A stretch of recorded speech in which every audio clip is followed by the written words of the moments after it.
ये हर महीने आता है।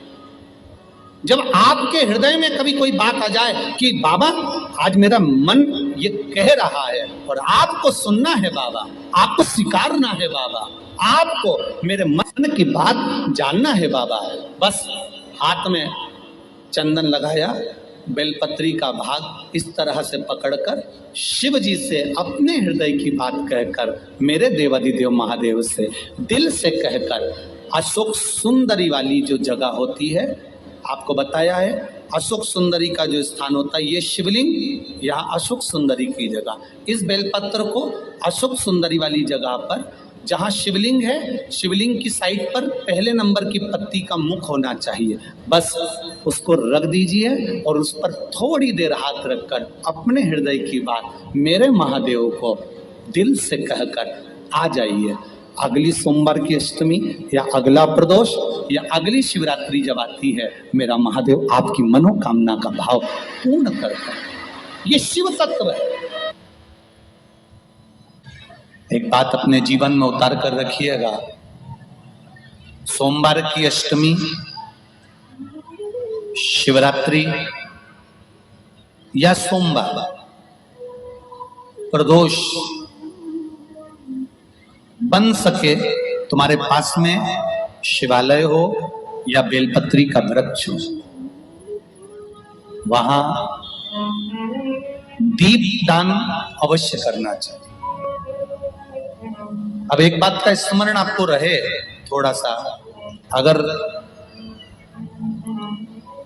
किसी कामना के वश अगर हम दीप लगा रहे हैं या हमारे मन में कोई भाव उत्पन्न है और हम बाबा से कहना चाहते हैं कि बाबा मेरा ये कार्य है आप पूर्ण करिएगा, तो फिर शिव मंदिर में भी लंबी बाती का दीप आप प्रदोष या सोमवार की अष्टमी या सोमवार या आप शिवरात्रि को बाबा से निवेदन कर कर लगा सकते। हाँ, विशेष जब कोई एक बहुत बड़ी बात हो और आपके कार्य में कहीं अटकल हो रही हो, तो एक ही दीप में दो बाती, शिव और शक्ति, लंबी बाती बनाई शिव और शक्ति के नाम से, दो बाती एक साथ एक दीप में भी लगा सकते। पर कब? जब विशेष कोई आपका कार्य हो और वो अटक रहा हो, विशेष कोई कार्य, और आप बाबा से प्रार्थना कर रहे हो, तो दो बाती का भी प्रयोग आप कर सकते हो। ऐसे शिव तत्व। शंकर भगवान को धतूरा कब चढ़ाना चाहिए उसका विशेष ध्यान रखें। जैसे शिवरात्रि है, प्रदोष है, या सोमवार है, या कोई विशेष आपका उत्सव है, तो आप शिव जी को धतूरा चढ़ा सकते हैं। या विशेष कोई बीमारी ऐसी लग गई है या विशेष कोई तकलीफ ऐसी हो गई है जिसका निवारण नहीं हो रहा, तो आप धतूरा चढ़ा सकते। धतूरा चढ़ाने का भी एक क्रम है। हल्दी में भिगोकर धतूरा चढ़ाया जाता है लक्ष्मी के लिए। चंदन में भिगोकर धतूरा चढ़ाया जाता है आयु की वृद्धि के लिए। अबीर एक सफेद कलर का बॉर्डर होता है। अबीर गुलाल जो होती है, गुलाल में अबीर डलता है, चमकदार, आपने देखा होगा अबीर। तो अबीर में धतूरा जो डुबोकर चढ़ाया जाता है, अबीर को लगाकर चढ़ाया जाता है, वो रोग मुक्ति का होता है। काय के लिए होता है वो? रोग मुक्ति। ओम श्री शिवाय नमस्तुभ्यम, ओम श्री शिवाय नमस्तुभ्यम, रोग की मुक्ति। धतूरे का भी एक स्मरण होता है महाराज। बहुत भारी रोग है, बीमारी लग गई है, डॉक्टर अपना काम कर रहे हैं, घर का व्यक्ति बहुत बीमार हालत में पड़ा हुआ है, तो बेलपत्री के वृक्ष के नीचे भी शिवलिंग का निर्माण कर कर एक धतूरा समर्पित करा जाता है, जिससे रोग से मुक्ति होती है। उसमें ना तो हल्दी लगाई जाती है, ना चंदन लगाया जाता है, ना अबीर लगाया जाता है, केवल धतूरा चढ़ाया जाता है। जिसके जीवन में हमेशा कांटे ही मिले हैं। बेटी बड़ी हुई तो घर में मायके में दुख देखा, और मायके से गई ससुराल में तो ससुराल में दुख देखा। ससुराल में भी दुख देखने के बाद में भी पति को बहुत कुछ काम खुलवाया, बहुत धंधे खुलवाए, नौकरी लगवाई, पर वो पति बार बार छोड़ कर आ गया, बार बार तकलीफ भोग रहा है, बार बार कष्ट भोग रहा है। फिर थोड़े दिन काम करता है, थोड़े दिन छूट जाता है, फिर व्यापार में बढ़ता है, फिर छूट जाता है, फिर कोई दुकान खुल गई, थोड़े दिन अच्छी चली, फिर वापस वहीं घर पर आकर बैठ गया। अर्थात उसके जीवन में वो शूलता चल रही है। तो बाबा देवाधिदेव महादेव कहते हैं, ये 3 घड़ी, 3 पल, 3 नक्षत्र, 3 समय, 3 दिन में जो शूल मुझे समर्पित करता है, उसके जीवन से मैं शूल हटा देता हूं। वो 3 दिन लिखे स्कंद पुराण में।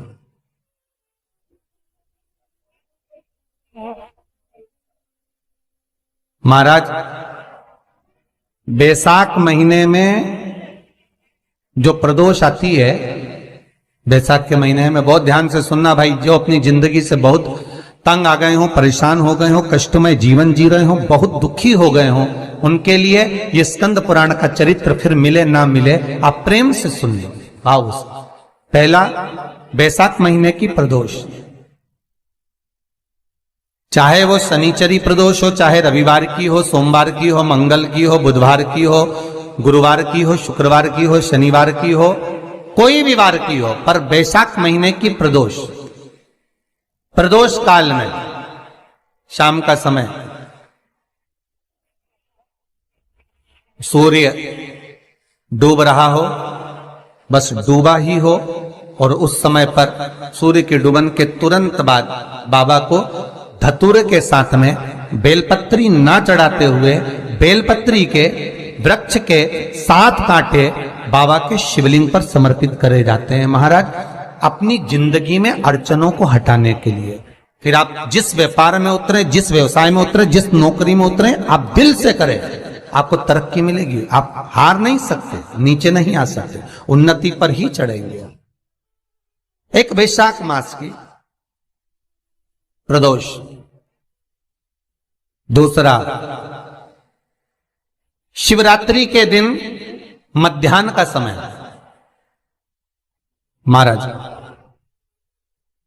जो बड़ी शिवरात्रि होती है माघ की, बड़ी शिवरात्रि के अंतर्गत मध्याह्न का समय, दोपहर के ठीक 12 बजे, चाहे फिर वो कोई भी दिन हो महाराज, शिवरात्रि जिस दिन पड़ रही हो,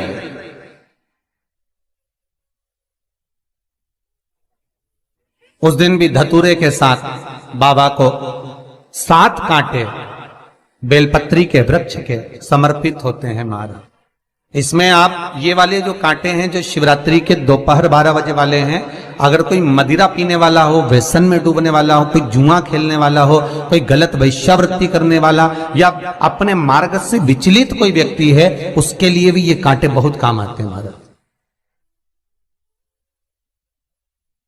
दूसरा, पार्वती, तेरे द्वारा तेरे नयन अश्रु से जो प्रगटा हुआ बेल का वृक्ष है,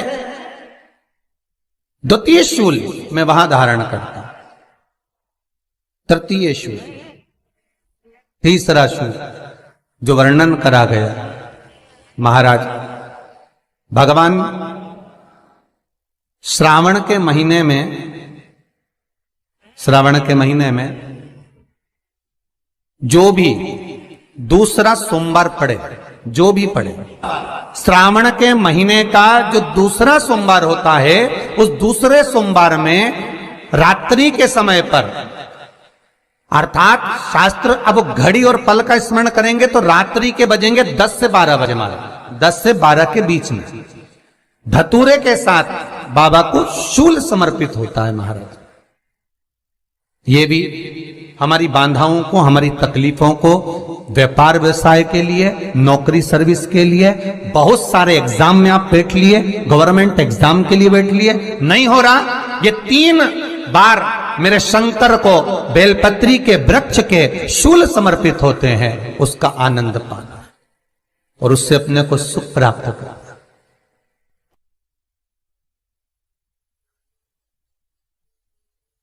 कि बाबा भोलेनाथ जी के नयन अश्रु से जो प्रकट हुआ वो रुद्राक्ष का पौधा है, माता पार्वती के नयन अश्रु से जो प्रकट हुआ वो बेलपत्री का पौधा है, और उमा और महेश,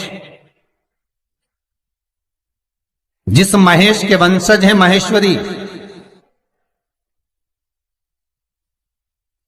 जिनकी 12 खाम प्रगटी है भगवान महेश के द्वारा,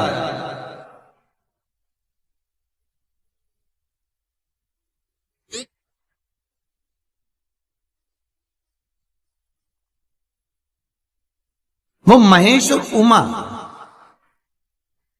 उमा और महेश का जो चरित्र है कि उमा और महेश का जब प्रागट्य हुआ, उमा और महेश जब दोनों आनंद में विभोर होकर जब चलते हैं और दोनों के बैठने से तप मुद्रा से जो पौधा उत्पन्न होता है वो शमी का पौधा है।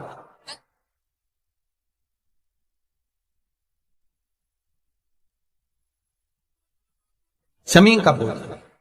तो एक बात ध्यान रखिए, शिव जी के द्वारा जो निर्मित हुआ उसमें कोई शूल नहीं है, उसमें कोई कांटे नहीं है। पार्वती के द्वारा जो निर्मित हुआ बेलपत्री का पौधा, उसमें कांटे हैं। और पार्वती के मिलन से भी जो उत्पन्न हुआ है शंकर के साथ में, उसमें भी कांटे हैं।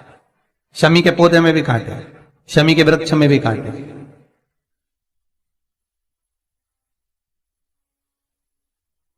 तो पार्वती जी स्कंद पुराण में प्रश्न कर रही हैं भोलेनाथ जी से कि प्रभु मुझे ये बताओ कि आपके द्वारा जो निर्मित हुआ उसमें शूलता नहीं है,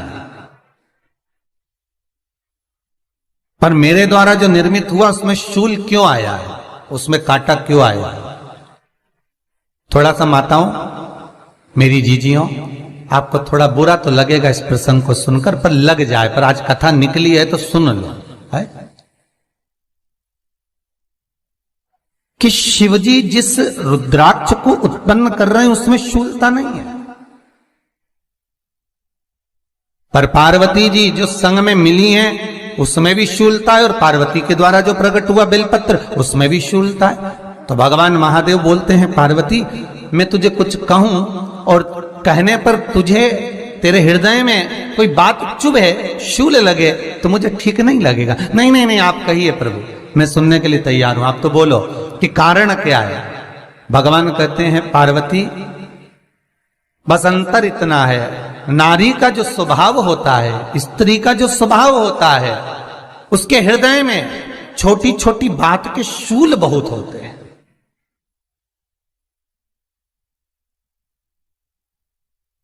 जेठानी ने ये कह दिया, देवरानी ने ये कह दिया, तुम्हारी मम्मी ये बोल दी, तुम्हारे पापा ने ये कह दिया, तुम्हारी बहनों ने ये कह दिया, तुम्हारे भाई ने ये कह दिया, तुम्हारे रिश्तेदार ने ये बोल दिया। ये नारी के भीतर ये शूलता रहती है। तो पार्वती जी बोली कि जितना तप आपने करा उतना तप मैंने करा, और जितनी साधना आपने करी उतनी साधना मैंने करी, और जितना आराधना दिल से आपने करी उतनी आराधना दिल से मैंने करी, फिर इसमें शूलता कहां से आ गई? भगवान शिव बोले, बस पार्वती बात इतनी सी है कि जब मैं आराधना करने बैठता हूं तो मेरी दृष्टि में सम्मुख में कुछ नहीं होता। जब मैं आराधना करने बैठता हूं तो मेरी दृष्टि में, मेरे सम्मुख में कुछ नहीं होता कि कौन ने क्या करा है, कौन ने क्या बोला है, कौन क्या कर रहा है, उससे मुझे मतलब नहीं होता, उससे मुझे कोई मतलब नहीं। पर पार्वती, जब तू आराधना करने भी बैठती है ना, तो तेरी चित्त वृत्ति में कहीं ना कहीं किसी ना किसी रूप में कोई शूल आ ही जाता है।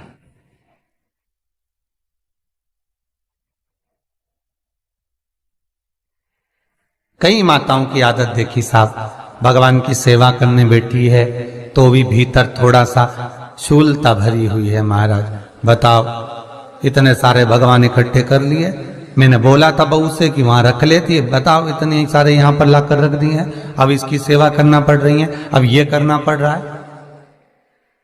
प्रसाद लेने के लिए रसोई घर में गई, भगवान का भोग लगाने के लिए, तो उसमें भी शूलता आ गई।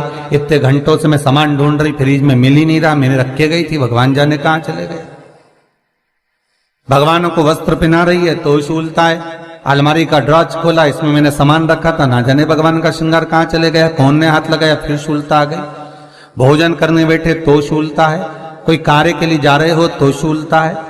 अर्थात कहीं ना कहीं नारी के जीवन में शूलता बनी हुई है। और पार्वती, जब तुम भजन करो, तप करो, साधना करो, भक्ति करो, उसमें शूलता नहीं होना चाहिए।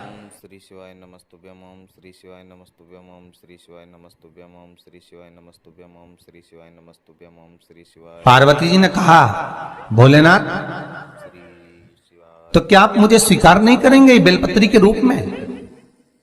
क्या मुझे स्वीकार नहीं करेंगे शमी पत्र के रूप में?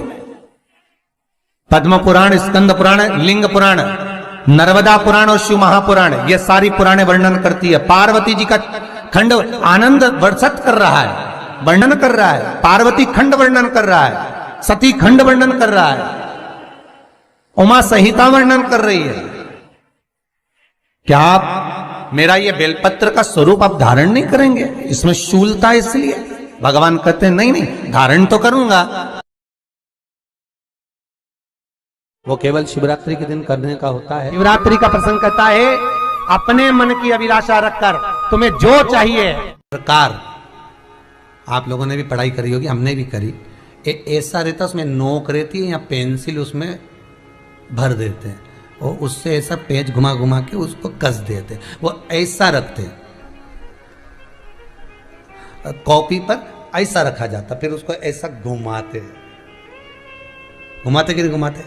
अरे बोलो तो, सबने करा है ना ऐसा घुमाए, वो घुमाते एक जैसा गोला बन जाता। बिंदु वो जो नोक होती है ना वहाँ चुभी रहती है और वो एक ही जगह पे रहती है और घूमती जाती है। उसी तरह इस मन को, इस दिल को एक में लगा के रखो, बाकी की सब दुनिया में घूम के आ जाओ। दिल एक में लगा कर बैठ गए, चित्त एक में लगा कर बैठ गए तो सृष्टि में कहीं पर भी घूम कर आओगे, परमात्मा उस जगह पर हाजिर मिल जाएगा। पर स्थान मत छोड़ना, जगह चित्त वृत्ति ना छूटी जाए, भगवान का भजन ना छूटे, उसका स्मरण ना छूटे। ये वस्तुएं, ये सामान, ये सामग्री, ये दौलत, ये सत्ता सब जाने वाली। जहां बैठे हो उस मन को वहां लगाना।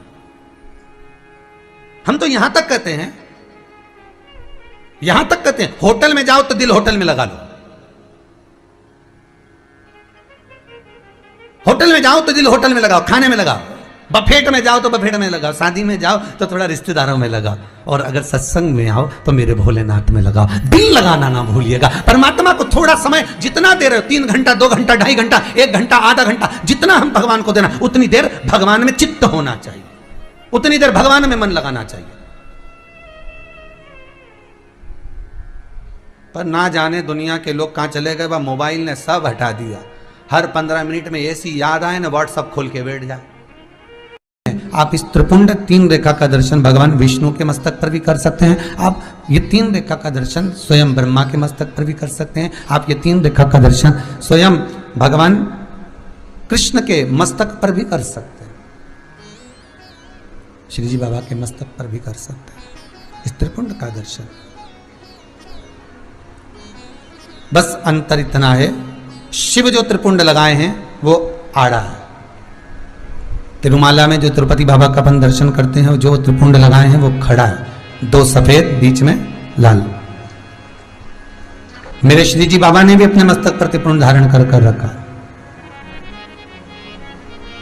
मेरे श्री जी बाबा ने भी अपने मस्तक पर त्रिपुंड धारण करा है और बाद में एक कुंकू की रौली की एक तिलक को धारण कर रखा है। तो वो त्रिपुंड का जो दर्शन हो रहा है, सोने की 3 रेखाओं का जो दर्शन हो रहा है वो आप करेंगे। वो सोने की जो 3 रेखाएं, उसका जो दर्शन हो रहा है वो आप कर सकते हैं।